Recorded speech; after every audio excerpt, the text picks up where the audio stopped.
राधे राधे दोस्तों। प्रेम की मिसाल जब भी देते हैं तब श्री कृष्ण और राधा के प्रेम की मिसाल सबसे पहले आती है। कहते हैं जीवात्मा और परमात्मा का मिलन राधा और कृष्ण का प्रेम है। श्री कृष्ण बचपन से ही राधा से प्यार करते थे। दोनों के प्रेम और प्यार की जो अनुभूति है वो श्री कृष्ण को 8 साल की उम्र में हुई थी। 8 साल की उम्र से ही वह राधा रानी को प्यार करते थे। श्री कृष्ण के देवीय गुणों के बारे में राधा को भी पता था। अपने मन में प्रेम की यादों को राधा ने जिंदगी भर बनाए हुए था। दोनों के रिश्ते बहुत ही खूबसूरत था। शास्त्रों में बताया गया है कि श्री कृष्ण भगवान को 2 चीजें अपने जीवन में बहुत प्यारी थी।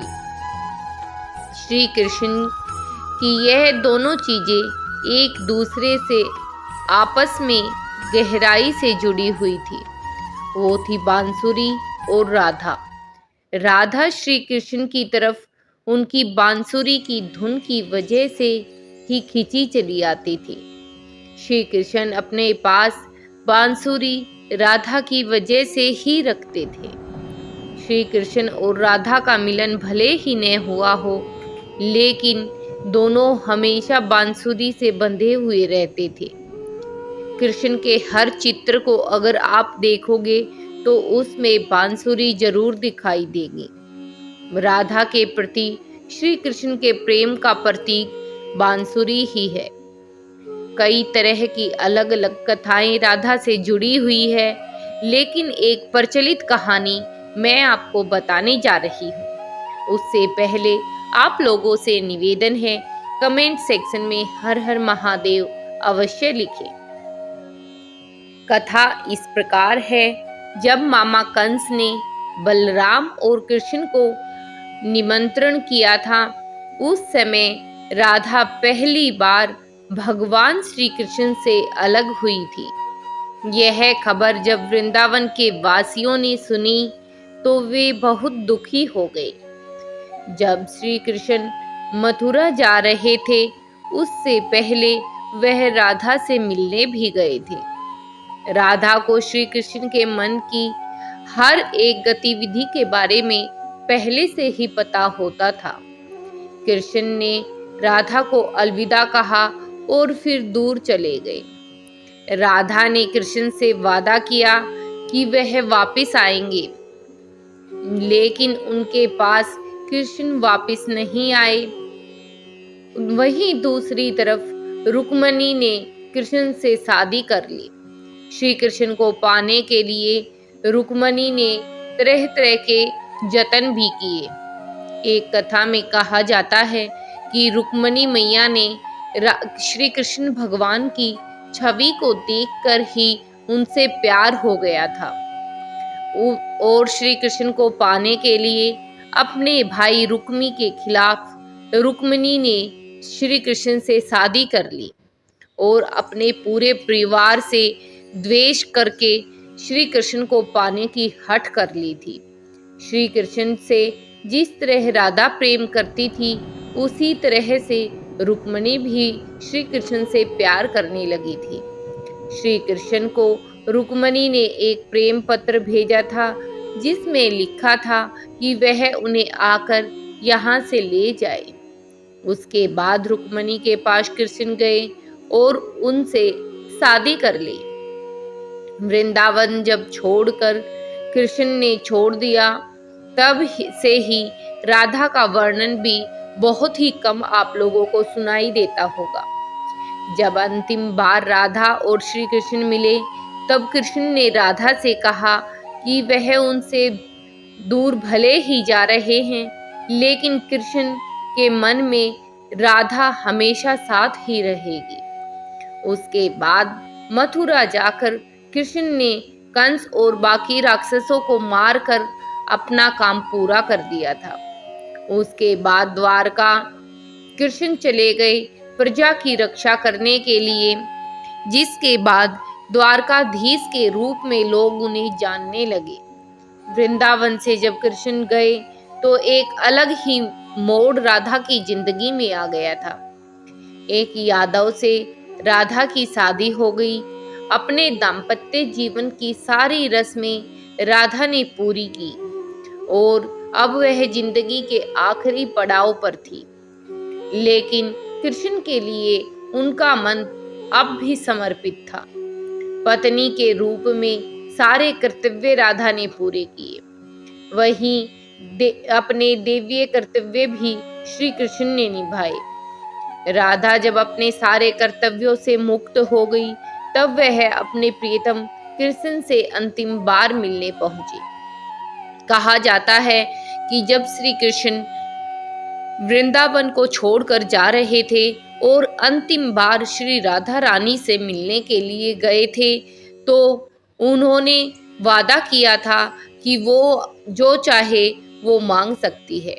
तब राधा रानी ने कहा था कि वो अपने जीवन के अंतिम क्षणों में श्री कृष्ण को अपने सामने पाना चाहती है। तब श्री कृष्ण ने उनसे वादा किया था कि ऐसा ही होगा, लेकिन अब उनके विलाप में एक आंसू भी राधा की आंख से नहीं गिरना चाहिए। इसी कारण अपने जीवन के अंतिम समय में राधा रानी द्वारका पहुंच गई थी। उन्होंने कृष्ण की रुक्मिणी और सत्यभामा से विवाह के बारे में द्वारका जाकर पता चला, लेकिन बिल्कुल भी निराश नहीं हुई। राधा को जब कृष्ण ने देखा तो वह बहुत ही खुश हो गए थे। एक दूसरे से दोनों इशारों में घंटों तक बातें करते रहते थे। कान्हा की नगरी द्वारका में राधा को कोई नहीं जानता था। कृष्ण के सिवाय किसी ने भी राधा को नहीं पहचाना। कृष्ण ने महल में राधा को देविका के रूप में नियुक्त कर दिया था। महल में दिन भर राधा रहकर सारे काम करती थी। जब राधा को मौका मिलता तो वह श्री कृष्ण के दर्शन करती थी, लेकिन श्री कृष्ण अब अपने राज कार्यों में विलीन रहते थे।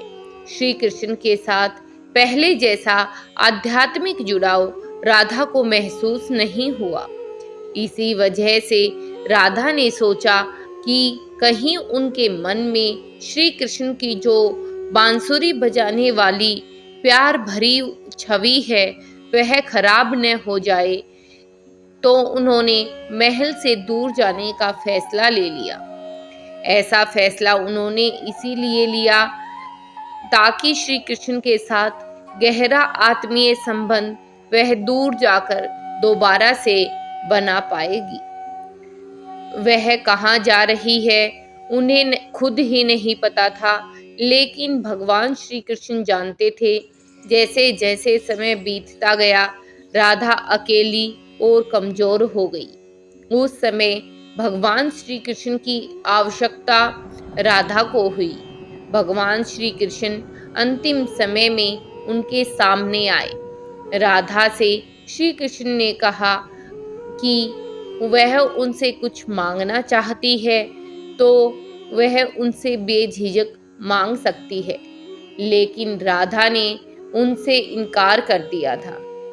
दोबारा राधा से कृष्ण ने अनुरोध किया तो उन्होंने कहा कि वह अंतिम बार उनके उसी स्वरूप को देखना चाहती है जो बांसुरी बजाते समय अक्सर वह देखा करती थी।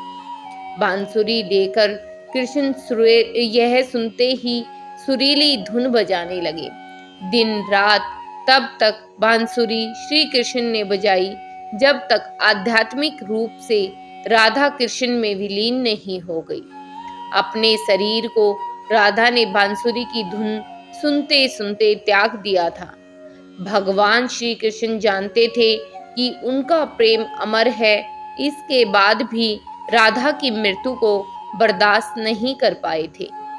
प्रेम के अंत के रूप में कृष्ण ने इतना विलाप किया और विलाप करते करते बांसुरी को तोड़ दिया।